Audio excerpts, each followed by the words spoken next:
Драга Санела, значи, за доцнето доаѓа предлогот. Што ќе правиме после? Пак ќе бараме ребаланс на буџетот? Значи, ја не знам за кој 7 февруари, ама тоа требало, бидејќи тоа требало да го знае владата пред да го предложи ребалансот на буџетот или ние овде. Зашто предлагам? Не знам. Ај ве молам сега, не е време за коментирање од место. Мислам дека не е време. Смислете амандманот комисијата. Каков сакате.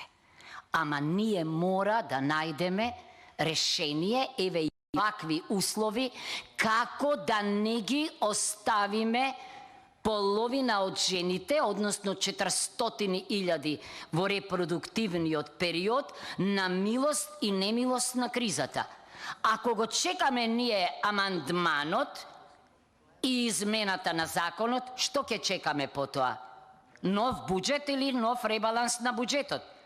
Ама здравјето кога ќе се уништи, потоа многу поголеми се трошоците за да се надомести. Еве, бидејќи вие сте дел од коалицијата, а имате разбирање за проблемот, оти законите не се тие кои што постојат апстрактно, туку за да решат проблеми од животот. Проблемот е хроничен, проблемот е бизарен, проблемот е тежок.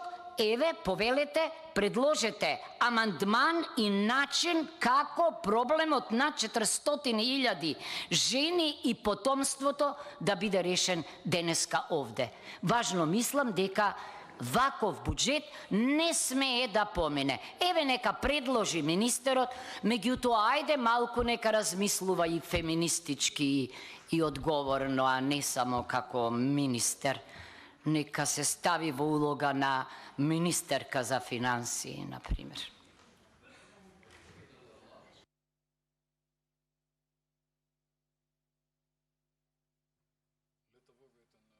Како по старо е вашата филозофија, па немате затоа ни амандман овде.